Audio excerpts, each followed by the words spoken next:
You know what's strange about grief?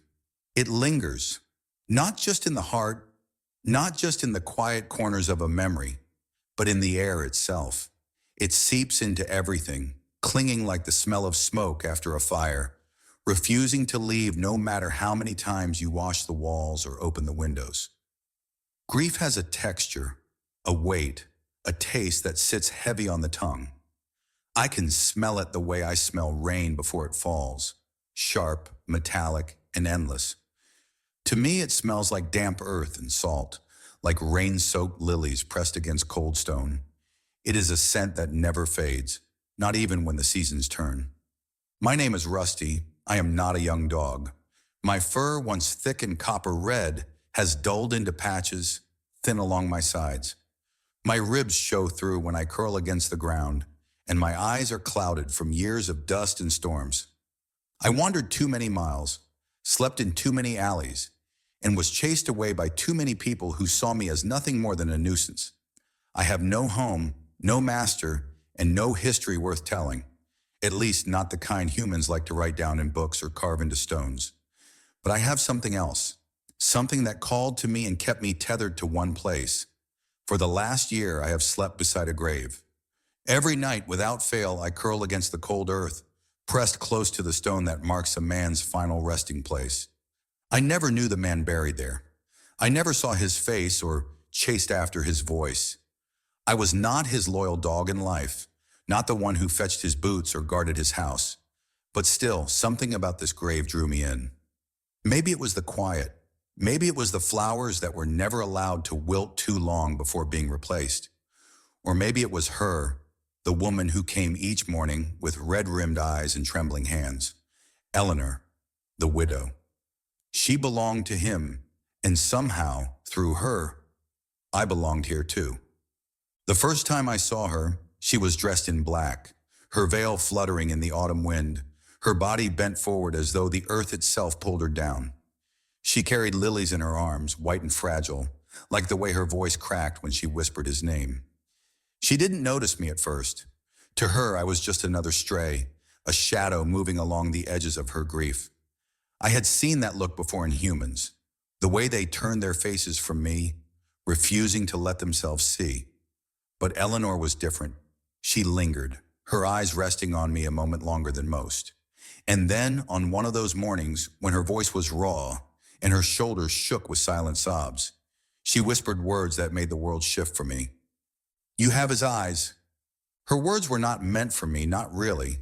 They were meant for the empty space between her and the grave, for the ghost of the man she still loved. But she looked at me when she said it. She looked into my clouded eyes as though she had recognized something familiar there, something she had lost and thought she would never find again. From that day forward, I was no longer just a shadow. I was a reminder, a presence she could not ignore. I didn't know what it meant then. I only knew that I belonged at that grave, and I belonged to her, even if she had not yet chosen me. Grief has a way of building walls around people. Eleanor's walls were tall, unshakable, and made of silence. She had lost her husband, the man she had built her life with, and in losing him, she had lost herself too. She carried herself like someone holding on to fragments of a broken mirror, too afraid to let go because those shards were all she had left. But I knew something about humans that they often don't know about themselves. I could smell what they couldn't speak. If Eleanor couldn't find a way to let herself see me, not just as a dog lying by a grave, but as something alive, something loyal, something tethered to this world, then she would stay locked in sorrow. She would keep drowning in silence until it consumed her completely. If she turned away, she would remain alone, trapped in the past. But if she chose to reach out even once, then maybe she could breathe again. Maybe we both could. I didn't come to that grave by accident. No, I don't believe in accidents, not anymore. I came because I was called, not by words, not by whistles or food, but by something deeper.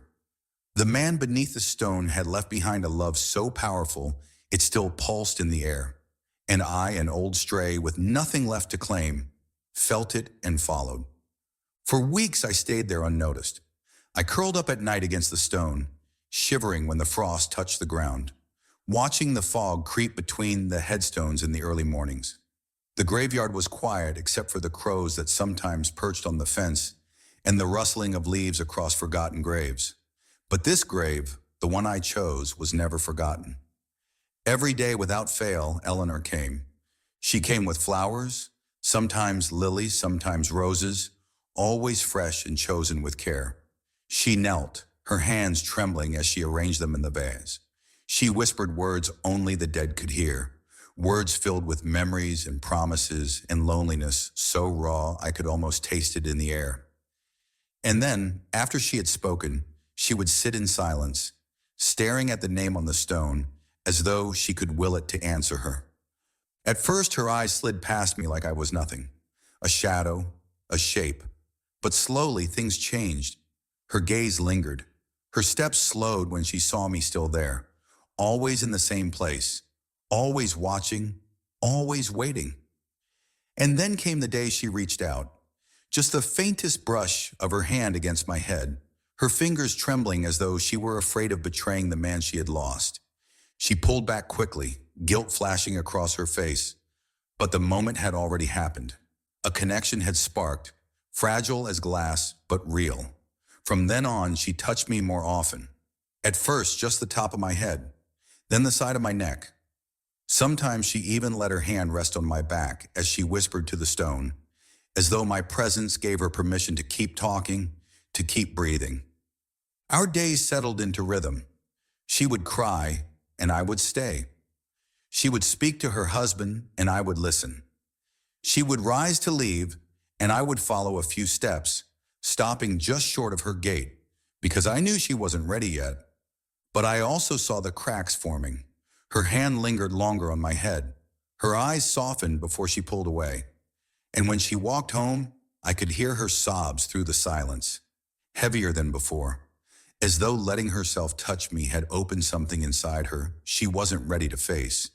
Because Eleanor was afraid that if she let me in, if she allowed herself to love again, even a stray dog, it would mean betraying the man beneath the ground. Afraid that moving forward would mean letting go. So she stayed caught between worlds, suspended between the past and the present. But every day her steps brought her back to the grave. And every day I was there, waiting, watching, loyal in a way I had never been before. I didn't know why I stayed at first. I was a wanderer, a stray who never lingered in one place long enough to be noticed. But with her, with this grave, I felt a pull stronger than hunger, stronger than the cold. I stayed because I belonged. And deep down, I think Eleanor stayed too. Not just for the man she had lost, but for something she hadn't yet allowed herself to claim. The day things began to change started with footsteps that didn't belong to Eleanor. They were heavier, brisker, and carried the sharp scent of irritation. The cemetery keeper had seen me before, I'm sure of it. Strays are hard to miss, especially when they linger day after day. But until then, he had let me be. That morning, though, something in him snapped. Maybe he was tired of seeing me there. Maybe he decided it was bad for business. A reminder of neglect in a place meant for quiet mourning. "This dog doesn't belong here," he muttered, his voice as rough as the boots that stomped toward me. His hands were calloused, used to gripping shovels and rakes. But the way he raised one over me felt too much like all the others who had chased me away in the past. Strays like him scare people. "Get!" I braced myself. I had known this moment would come. I had felt it in the way his eyes narrowed whenever he passed me by. I prepared for the sting of a kick, the shove of rough hands, the sting of humiliation that had followed me in every town and alley I had wandered through before. But before his hand could fall, her voice cut through the fog like a blade. "Stop!" Eleanor's cry rang out, sharp and trembling, but firm in a way I hadn't heard from her before. It was a voice carved out of desperation and a rising kind of courage. The keeper froze, his hands still in the air. He turned toward her, his brows pulling tight. "He's not yours," he said flatly, as though that were the end of it. But Eleanor had already moved. She crossed the distance between us quickly, her black coat flaring in the wind, her eyes glistening with something fiercer than tears. She knelt beside me and pulled me close, her arms around my ragged body, shaking but steady enough to matter. "He is now," she said. Her voice was low, almost breaking, but the words carried more strength than I had ever heard in her before. The keeper stood there for a moment, surprised, maybe even a little softened. Then with a grunt, he lowered his hand and turned away. His footsteps crunched over the gravel path, fading into the distance. That was the moment something shifted. For the first time, Eleanor claimed me, not just with her eyes, not just with a fleeting touch, but with her whole body, her whole being. She had pulled me against her as though she needed me, as though I was more than a shadow haunting her grief. Still, that night, when she walked home, she shut the door on me. I sat on the steps outside, the wood cold beneath me, listening to the muffled sounds of her sobs inside. She wanted to let me in. I could feel it in the way her hand lingered on the door, the hesitation in her footsteps. But grief still had its hold on her. The walls around her heart had not yet crumbled. She wasn't ready to open the door. Not yet. For weeks it went on like this. She let me follow her farther each day, sometimes all the way to the gate of her yard. I'd wait there until she disappeared inside, the curtains pulling closed, the house sighing with silence. She would look back, always once, as though torn between calling me in and pushing me away. I didn't mind waiting. I had waited my whole life to belong somewhere. I could wait a little longer. Then one morning she came to the grave differently. Her steps were slower, heavier, not just with grief, but with something like dread. She held a folded letter in her hand, the paper creased and crumpled from being read and reread too many times. Her fingers trembled around it as though it burned. She knelt by the stone, and I crept closer, sensing that this day was not like the others. Her lips parted, her voice low and breaking as she began to read aloud words written in a hand I would never know. It was his handwriting, her husband's. A letter written before his death. A letter she must have found tucked away in some forgotten drawer, or perhaps mailed to her after all these years. Whatever its origin, its words carried weight heavy enough to shake her to the core. "If you ever feel alone," she whispered, her voice quivering as she read, "find love again. Don't close yourself off. My eyes will always be with you, in every dawn, in every storm." Her tears fell onto the page, darkening the ink until the words blurred. She clutched the paper to her chest, rocking slightly as though the world itself had tilted beneath her. I inched closer, my nose brushing against her knee. She didn't push me away. Instead, she looked down, her eyes searching mine, desperate, terrified, hopeful all at once. Her hand came up, cupping my face, her thumb brushing the fur beneath my eye. She pressed her forehead to mine, her breath hot and uneven against my muzzle. "You're not him," she whispered through her tears, her voice breaking in a way that nearly shattered me too. "But maybe you're here to remind me that love doesn't die. It just changes shape." The air shifted then. The sharp, bitter scent of grief that had clung to her for so long began to ease, replaced by something warmer. Not joy, not yet, but something gentler, like the first hint of spring after a long, brutal winter. Hope. That night I followed her again. I padded quietly behind her as she walked home, her shoulders hunched, her steps slow. The house loomed ahead, dark and silent as always. But when she reached the door this time, she didn't close it on me. She paused, her hand trembling on the handle. And then with a shaky breath, she opened it. I stepped inside cautiously, my paws tapping against the wooden floor. The air inside was heavy with memory, pictures of a man smiling from the walls, coats that still smelled of him hanging in the closet, shadows of a life that had ended too soon. It was a house filled with him, and yet empty without him. But now there was something new. There was me. Eleanor watched as I sniffed the edges of the room, my nose brushing over the rugs, the chairs, the spaces that still carried his scent. She didn't speak, but her eyes followed me as though she was waiting for a sign, for proof that this was allowed, that she wasn't betraying him by letting me cross the threshold. That night she gave me food, just a small bowl of scraps, but it was more than I had known in months. She set out a blanket by her chair, and when I curled into it, she let out a long, trembling sigh. For the first time, the silence in that house felt less like a prison and more like a pause, an in-between space where something new could grow. She still visited the grave every morning.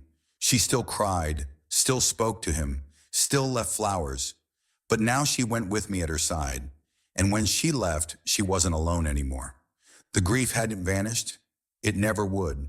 But it had softened, its edges dulled by companionship, by the steady rhythm of pause beside her. By me. I wasn't her husband. I never could be. But I was something else. Proof that love, once planted, never really dies. It simply finds new soil to grow in. The nights that followed were different. For the first time in years, Eleanor's house was not silent in the way that pressed against the chest and made breathing hard. There was the soft click of my claws across the floor as I followed her from room to room, the sigh I gave when I settled onto the rug by her chair, the gentle rhythm of my breathing in the dark, keeping her company when the shadows felt too heavy. She still sat by the window some evenings, staring out into the distance as if she expected him to walk back up the path. Her hand still shook when she held his letters, and she still whispered to his picture as though it could answer her. But when the silence stretched too far, when the grief threatened to drown her again, she would glance down and find me there. I would lift my head, meet her gaze, and remind her that she was not alone anymore. Slowly, her days began to change. The mornings were no longer just about carrying flowers to the grave. Now, before she left, she filled a small bowl with water for me. She brushed the dust from my coat with trembling hands that grew steadier over time. She spoke to me, not always in full sentences at first, but in fragments. "Come on, Rusty," she would murmur, as if testing the sound of my name. "Let's go see him." And so we went together. The grave was no less sacred, no less heavy, but it became a place where she was no longer kneeling alone. She still laid her lilies carefully. She still spoke to him with the same devotion. But now, when her voice faltered, she leaned into me. Sometimes she cried into my fur.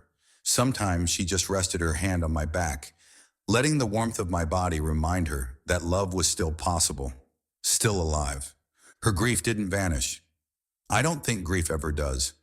But it softened, like the sharp edges of glass worn smooth by the sea.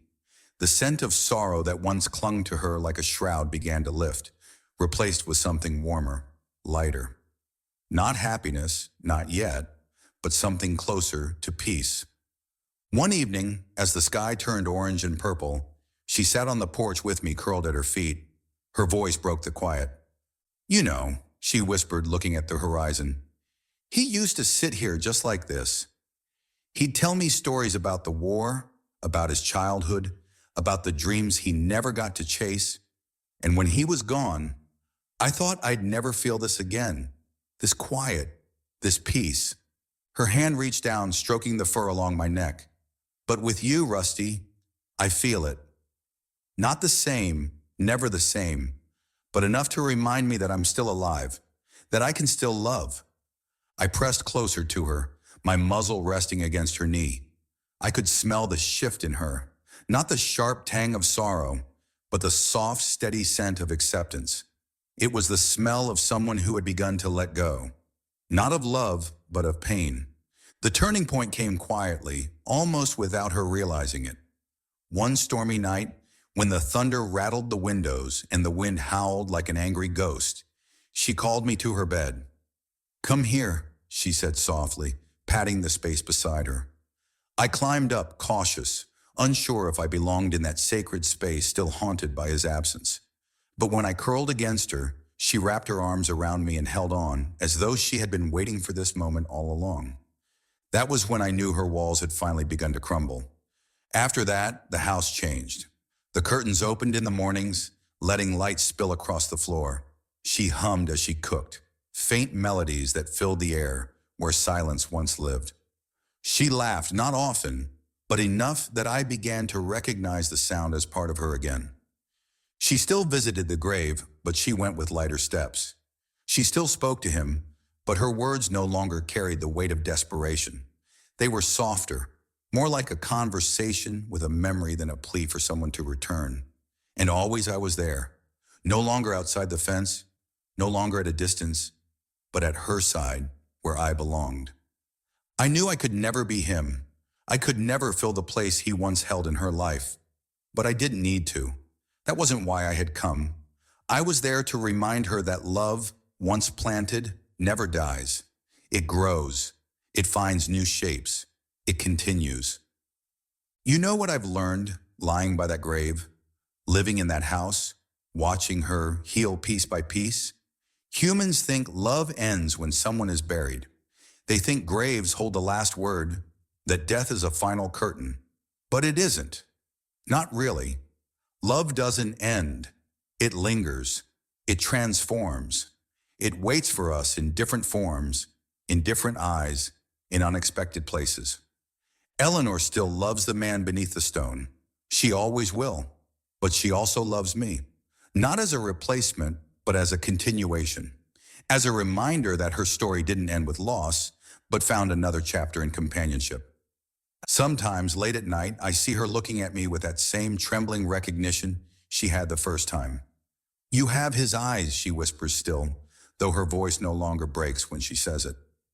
Now it's spoken like a blessing, like gratitude, not guilt.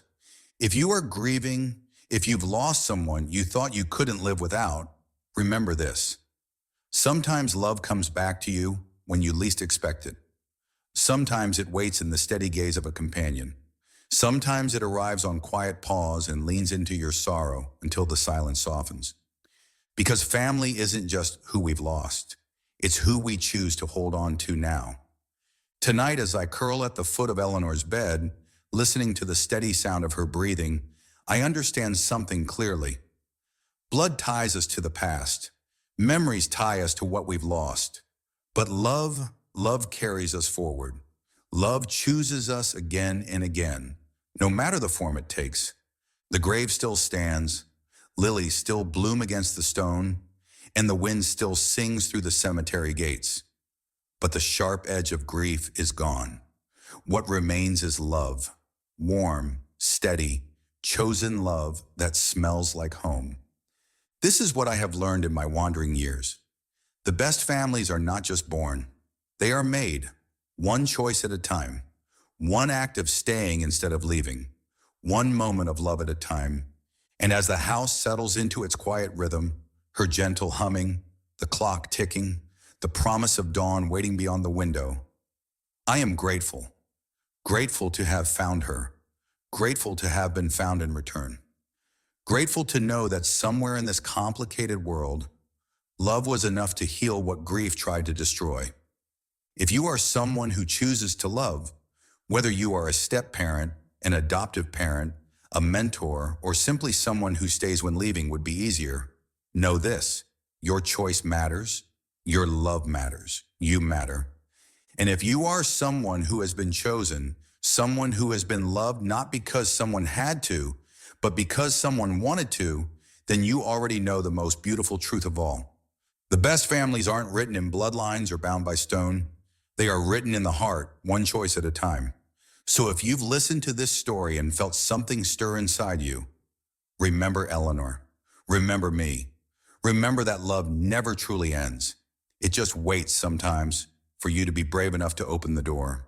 Subscribe here and never miss another story of love found in unexpected places.